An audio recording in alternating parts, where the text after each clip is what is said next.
Bana sorarsanız yabancı ülkelere göre çok geride kaldık işçilik konusunda. Kendi çalıştığımız emeğin hakkını alamıyoruz. Yani şu an bir asgari ücret bize yetmiyor. Kendim bizzat 3 aileye bakıyorum. Yani aileme bakıyorum ama bakamıyorum. Çalıştığım paranın fazlasını alamıyorum, hakkımı alamıyorum. Yani her ne kadar çalışsak çalışalım yani alamıyoruz. Bunun için iki iş yapmak zorunda kalıyoruz. Yani bu ülkede geçim sıkıntısı bayağı var. Aldığımız maaş bize yetmiyor. Yani bugün örnek vereyim, yani 500 TL alıyorsam yol paramın 50 TL'si oraya gidiyor. Saatlerde de sıkıntı var. Örnek vereyim, yani 12 saat yerine 8 saat çalışıp da asgari ücret almak vardı. Asgari ücrete zam gelmeli. Ondan sonra saatler düşmeli. Hani izin bile yapamıyoruz. Bir ayda bir izin veriyorlar. Kendi sosyal hayatımızı mesela yaşayamıyoruz. Bir genç olarak söylüyorum tabii bunu. Daha güzel bir şekilde geçmesi lazım. Maaşlara zam gelmesi lazım. Emekçinin hakkını verilmesi lazım. Bence işçi bayramı diye bir şey yok. İşçilerin hakkı yeniyor. İşçi bayramında normal işçi, gerçekten hak eden kişiler karşılanmıyor. Yani hakları olsun, emekleri olsun. İşçi bayramında bile çalıştırılıyorlar. Yani işçi bayramı diye benim düşüncem yok açıkçası. Özellikle özel sektörler, çalışma saatleri olsun, düşük maaşları olsun, çoğu yönden sömürülüyorlar. Yani benim düşüncem dikkat edilmesi, bu konu hakkında herkesin konuşması, baş kaldırmaları lazım bazı şeylere, birlik olmaları lazım. Yani birlik olmadan bir şey olmaz diye düşünüyorum. Herkesin bu konu hakkında tartışmasını, düşünmesini istiyorum. Yani birlik bence her şeyi yola getirebilir diye düşünüyorum. Normalde 1 Mayıs İşçiler Bayramı ama haklarının verilmesi gerekiyor. İşçiler Bayramı sadece söz üzerinde var. İcraat yok, yine çalıştırılıyorlar, yine hakları yeniyor. İşçiler Bayramı gerçekten İşçiler Bayramı olsun. Yani gerçekten İşçiler Bayramı diyebileceğimiz bir şey olsun istiyoruz. İşçinin, emekçinin hakkı hiçbir şekilde verilmiyor. Zaten işçinin, emekçinin hakkı verilmiş olsaydı, yani şu an mesela 65 yaşının üstünde çalışan olmaması gerekiyordu. Onlar yeterli emeği gösterip zaten 65 yaşına kadar çalışmışlar. Devletin artık onların hakkını iade edip yeterli gördüğü emeği ona vermesi lazım. Çünkü o insan zaten emeğini vermiş belli bir yaşa kadar. Çalışarak emeğini sarf etmiş zaten. Benim babam 65 yaşını geçmiş ama yani ben üniversite okuyorum diyor. Mesela hala hamallık yapıyor, çalışmak zorunda kalıyor. Yani burada bir sıkıntı var. Demek ki bazı insanlar daha fazla alıyor. Babamın hakkını da aldığı için babam şu an hala 65 yaşında olmuş, hala çalışıyor. Yani 65 yaşına kadar çalışmış bir adam var benim yani gördüğüm. Bir araba alamamış mesela, bir ev alamamış. Demek ki birisi onun üstüne basmış. Onun emeğinin üstüne basmış. Onun emeğini gasp etmiş. Yani sosyal bir devlet olması lazım. Çalışanın hakkını iade etmesi lazım, vermesi lazım. Öncelikle işverenlere kalırsa işte bu gibi sorunlar olur. Yani devletin konuya el atması lazım. Devlet aslında müdahale etmesi lazım. Yoksa işverenlere kalırsa işveren her şekilde üstüne basacak. Yani emekle sermaye arasında bir problem olacak yani. Sermaye emeğin üstüne basacak yani. Devletin sermaye sınıfını denetlemesi lazım. Yani onun işçinin üstüne basılmaması lazım. Emeğini alabilmesi lazım işçi. Diyorlar ya işte alın teri kurumadan emeğinizi verin. O şekilde yani. 1 Mayıs'ın işçi bayramı olması iyi bir şey aslında. İşçilerimize de çok çok az olsa değer verildiğini anlayabiliyoruz burada. Ama ben işçilerin normal hayatta bir değer kazandığını düşünmüyorum. Çünkü çalışma saatleri olsun, sabah 9'dan akşam 9'a kadar çalışıp bir değer kazanamamaları insanların zoruna gidiyor. Hele ki bu Türkiye ekonomisinin karşısında. Kesinlikle maaşta bile hani çok az maaş alıyorlar. Bu sabah 9'dan akşam 9'a çalışmalarına rağmen. Ve kesinlikle ben bir değer gördüğünü düşünmüyorum. Kesinlikle sömürülüyorlar bu konu hakkında. Şöyle ki hani şu çalışma saatlerinin azalabileceğini, yani sabah 9 akşam 5 bile daha iyi olabilir diye düşünüyorum. Ya da ekipmanların, ona verilecek ekipmanların daha kaliteli olmasını ya da çalışma zamanları çalışmalarının kalitelerinin artmasını istiyorum yani. Aynen, evet, iş güvenliğinin artırılmasını istiyorum ki daha iyi çalışabilsinler yani. Ki böyle çok kayıp yaşandı bu işçiler şeyinde.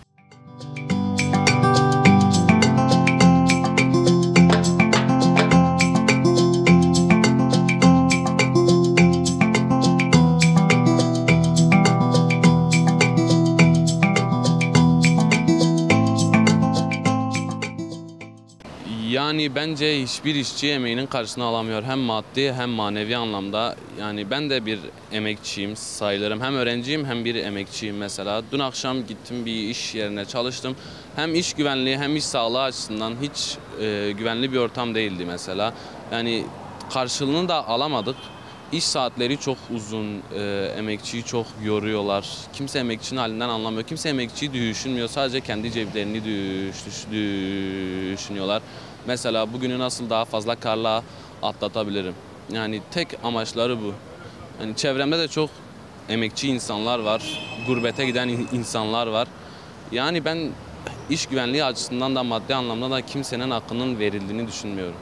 Yani ben hakkımın karşılığını alabiliyorsam, iş güvenliğim sağlanabiliyorsa, yani verimli şartlar altında çalışabiliyorsam neden ben de işçi bayramını kutlamayayım? Yani sadece iş bayramı gününde tatil verilmesi bayramı kutlamamız anlamına gelmiyor. Yani emekçinin hakkı bence verilmiyor. Hani benim yaşım küçük olmasına rağmen insanların halde olduğunu hani görüyoruz. Hani küçücük çocuklar bile sokakta hani çalışıyor. Hani işçinin asla emeği doğru düzgün verilmiyor. Zaten verilen paranın da haddi hesabı hani belli değil. Benim ablam çalıştı 1 ay 2 ay. Hani yine istediği hiçbir şey elde edemedi yani. Ne para toplanıyor ne başka bir şey ne birikim yapılıyor. Hiçbir şey yapılmıyor. Hani millet daha kendini doyuramıyorken birikim yapmaya çalışıyorlar ama hiç kimse kendini doyuramıyor yani. Bence Türkiye'de hani genel olarak bakılınca asla işçiye verilen paranın ya da emeğin hiçbir zaman hiç saygısı yok. Hani emeğe saygısı yok zaten. Ben zaten bir sanatçıyım ve hani ne kadar çizimle yapsam asla o çizimin de o sanatın da hani değerini görmüyorum. İşçiye asla değer verildiğini de zannetmiyorum. Yani herkesin bence hakkını alması gerekiyor. Çalışan bir sürü insan var. Hepsi çok fazla yoruluyor. Hani bir garson bile en az hani 10 saat bile çalışabiliyor ve hani hiçbir emeğinin karşılığını alamıyor. Keşke hepsi emeğin karşılığını alabilse. Yani hak verilmesi lazım. Hani herkesin bir hakkı olması lazım. Hani Türkiye'de o kadar çok fazla çalışan insan olmasına rağmen hiçbir hakkını alamıyor. Emeğinin karşılığını alamıyor. Çok fazla çalışıyorlar, çok yoruluyorlar. Mesai üstüne mesai yapıyorlar ama hiçbir hakkını alamıyor. İşçi bayramı da bence gayet güzel geçmesi gerekiyor. Hani işçilerin böyle bayram olarak kutlaması gerekiyor. Böyle eylem olarak değil, böyle bir kavga olarak değil de böyle bir sitem olarak değil de gerçekten iyi geçmesi gerekiyor. Böyle herkesin mutlu olması gerekiyor. Bir bayram olarak, normal bir bayram olarak geçmesi gerekiyor bence. Çünkü hepsi çok yoruluyor. Hani hepsinin dinlenmesi gerekiyor, mutlu olması gerekiyor. Bence Türkiye'nin çoğu yerinde işçilerin hakları karşılanmıyor çünkü en kötü baktığın zaman 12 saat, 13 saat, en iyisi 10 saat çalıştırılıyor insanlar, işçiler, emekçi kardeşler hakkını alamıyorlar. Hakkını alamadıkları için de tabii doğal olarak geçinemiyorlar. Özellikle genç kesim, biz yaşlılar diyelim. Genellikle batıya iş sektörü aramaya gidiyorlar. Orada kendi haklarını kazanmaya çalışıyorlar. Ya şöyle söyleyeyim, hani bu durumun artık devlet veya yetkili birinin bir şekilde bir el koyması lazım. Ne bileyim, denetim olabilir. Çünkü özel sektörde hemen hemen hiç kimse, ne bileyim kafe sektörü olsun, diğer özel sektörler olsun, sigorta falan yapılmıyor. Ya asgari ücretin de belki de altında veriliyor, ben tam bilmiyorum ama yani demem o ki dediğim gibi çok yüksek, yani bütün bu civarda olanlar, işçiler ve emekçi kardeşler haklarını alamıyorlar. Yani bu durum kötü tabii ki, insanlarımız evini yurdunu bırakıp burada batıya gidiyorlar. Yani bu durumun bir el atılması lazım diye düşünüyorum. Ya bütün işçi kardeşlerimizin, emekçi kardeşlerimizin 1 Mayıs İşçi Bayramı'nı ben şimdi kutluyorum. Yani en büyük isteğimiz, en büyük dileğimiz onların haklarını almasıdır. Çalışma saatlerinin biraz daha indirilmesidir. Ondan sonra ne bileyim maaş olarak asgari ücretin altında çoğu sektörde insanlar çalışmak zorunda kalıyor ekonomik şartlardan dolayı. Yani buna bir düzeltilme gelirse, sigortaları olsun, çalışma saatleri olsun, yani bunlarla ilgili bir düzenleme yapılırsa, devlet veya yetkili birileri bir el atarsa, tabii ki işçi kardeşlerimiz de mutlu olur, biz de mutlu oluruz. Yani tek temennimiz bu. Evet, 1 Mayıs İşçi Bayramı ile ilgili olarak şunu söyleyebilirim ki hani işçilerin tam anlamıyla emeğini, hakkının karşılığını aldığını düşünmüyorum.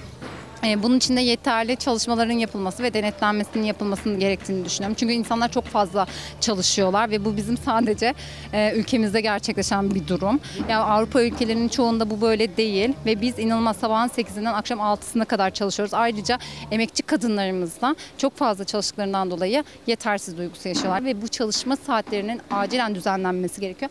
Ayrıca şöyle bir durum var ki mesela kadın hamile olduğunda doğum izni sadece 4 ay veriliyor ve bu çok kısa bir zaman. Hem kadın haklarından bahsediyoruz hem kadının iş hayatına atılmasından bahsediyoruz ama bununla ilgili bir düzenlenme, bir çalışma gerçekleşmiyor. Bunların gerçekleşmesini istiyoruz tek temennimiz olarak. Ya bunun bayram olabilmesi için büyük bir farkındalık sağlanması gerekiyor ve bunun için sadece bayrak sallamakla, yürüyüş yapmakla olabileceğini sanmıyorum. İnsanların gerçekten elini taşın altına koyması gerektiğini düşünüyorum.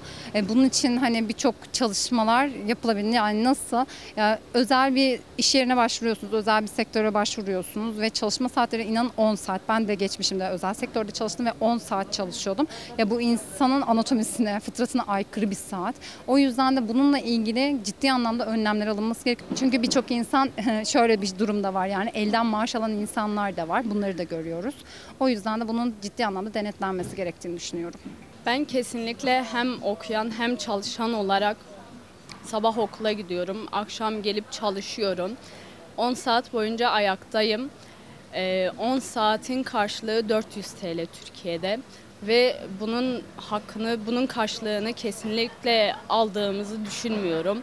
Etimize, kemiğimize kadar sömürüldüğümüzü düşünüyorum. Bunun kesinlikle bir hak, hukuk olduğunu da düşünmüyorum. Şimdi şöyle bir şey olabilir aslında. Asgari ücret artabilir ama asgari ücret artışında karşılığında herhangi bir zam yapılmamalı.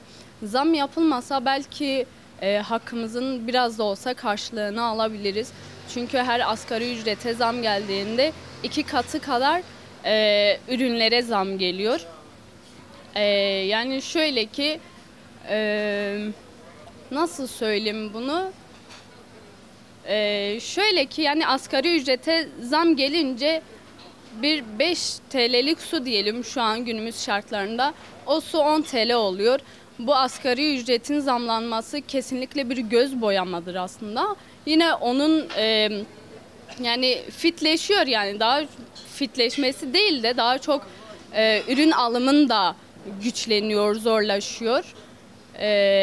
Bence hani böyle iş, ekonomi düzelirse eğer bunun karşılığını daha bir Mayıs bayram havası olabilir diye düşünüyorum. İşçiler sembolleri olarak direnişleriyle gelseler, kesinlikle tam anlamıyla direnseler bir bayram havası olabilir diye düşünüyorum. İşçiler hani sadece formalite icabı orada bulunsalar, herhangi bir direniş göstermeseler veya direnişleri sadece birkaç saat olsa bu sadece gösteriş amaçlı bir bayram olabilir. Şimdi işçiler haklarının, hukuklarının verilmesi karşılığında gerçek anlamda hakları verilirse o zaman bir bayram havası olabilir. Örnek vereyim, ben okuldan sonra buraya geliyorum. Burada hemen hemen yaklaşık 10 saat, 11 saat boyunca çalışıyorum.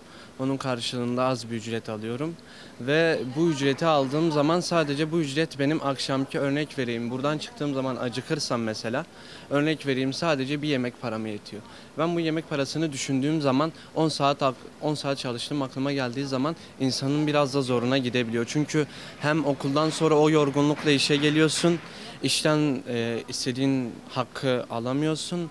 Ondan sonra canın bir şey isterse veya dışarıda bir aktivite yaptığın zaman, örnek vereyim, o 10 saatin bir dakika içerisinde gidiyor. İnsan bunu düşündüğü zaman insan kötü hissediyor kendini, kötü hissediyor kendini direkt. Onun dışında ben işçiler için de söylemem gereken bir şey varsa, mesela bazı insanlar var gidip bizim yine işimiz hiç yoktan biraz da olsa iyi ama mesela inşaatta çalışan insanlar var veya daha ağır yükte çalışan insanlar var. Mesela ev kiraları olsun, gelirleri olsun, ev gelirleri olsun falan. Bunları adam, mesela örnek vereyim, 10 saat, 11 saat ağır taş kaldırıyor, ağır iş yapıyor ama ev kirasına ne yetiyor? ne işte ev bakımına yetiyor. Hiçbir şeye yetmiyor. Mesela şimdi biz hakkımızı almak istersek bile dolar yükseldiği zaman, asgari ücret yükseldiği zaman bir o kadar da eşyalara, malzemelere zam geliyor. Bu tabii yine hiçbir şeyin değişmediği anlamına geliyor. Her şeyin aynı olduğu anlamına geliyor.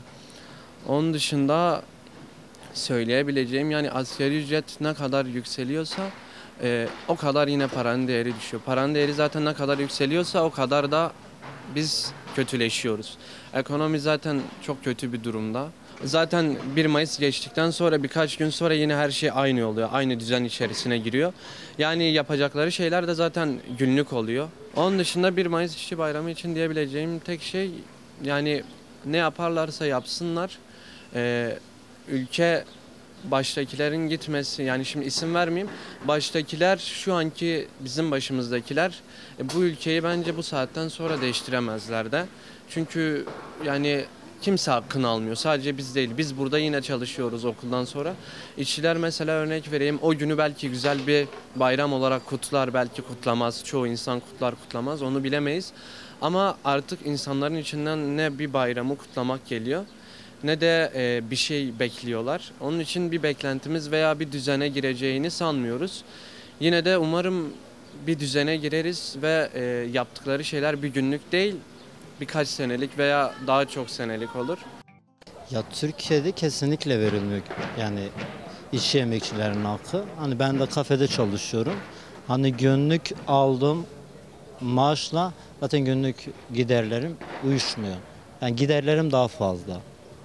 Yani Türkiye'de genel böyle, sadece hani kafelerde değil, hani uyuşmuyor. Yani mal sıkıntısı var, size söyleyeyim zaten enflasyon uçmuş durumda.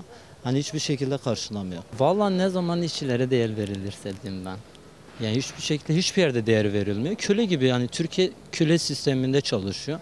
Hani yanında çalıştıran işçilere köle muamelesi. Bu zaten baş da öyle.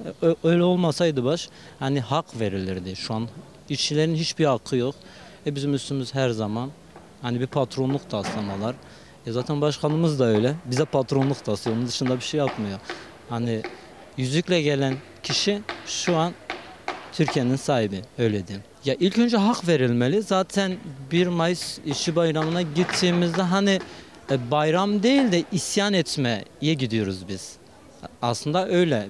1 Mayıs isyan etme günü olmalı. İşçi bayramı değil. Ya Türkiye'de bu böyle olmalı. Biz isyan etmeye gidiyoruz. Hakkımızı savunmaya gidiyoruz. Aramaya gidiyoruz. Zaten ne kadar arasak da boş Türkiye'de. Her zaman bize gösterilen Silivri'dir. Onun dışında hiçbir şey değil. Kimse doğru düzgün düşüncelerini bile söyleyemiyor. Yani o kadar